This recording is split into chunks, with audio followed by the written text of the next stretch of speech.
আপনারা ইলেকশন করেন, হরতাল করেন, এই করেন সেই করেন, আমার কথাটা ছোট ভাই হিসেবে বিশ্বাস করেন। আমি কোন দলের মানুষ না, আমি সবার শুভাকাঙ্ক্ষী।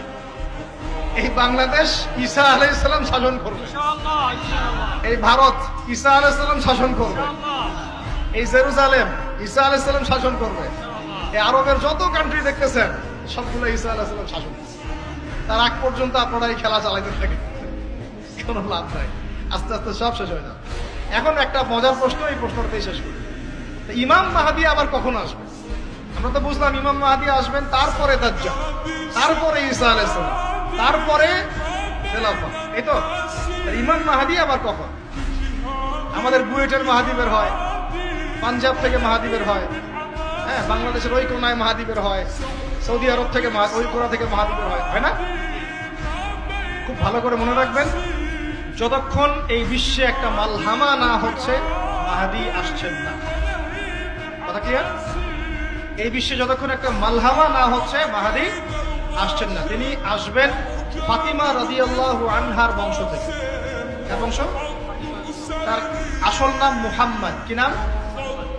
তার নাক উঁচু, নাক একদম উঁচু, খাড়া, কপাল চওড়া, চেহারার গড়নটা আমাদের নবী সাল্লাল্লাহু আলাইহি ওয়াসাল্লাম।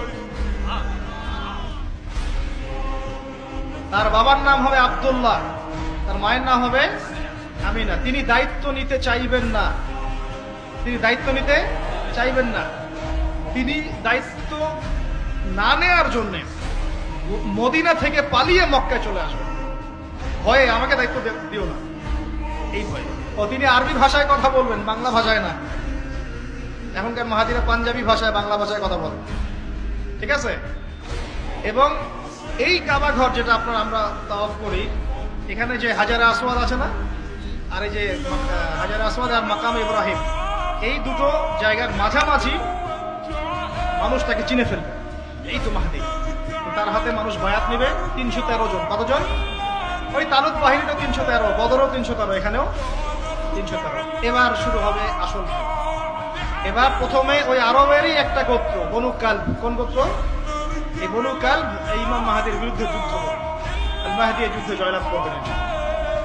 তারপরে সিরিয়া, শাম থেকে, শাম মানে শুধু সিরিয়াই না, ওই পুরো অঞ্চলটাই শাম, ওখান থেকে একটা দল আসবে এই মাহদীর সাথে যুদ্ধ করার জন্য।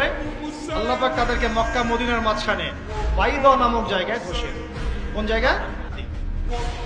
কথা বুঝতে পারছি? এরপরে মুসলমানদের আর কোনো পতন নাই, আর পিছনে ফিরে তাকানোর কোনো সুযোগ নাই।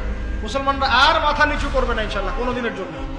তারপর চলতে থাকবে খালি ইসলামের বিজয় আর বিজয় আর বিজয়।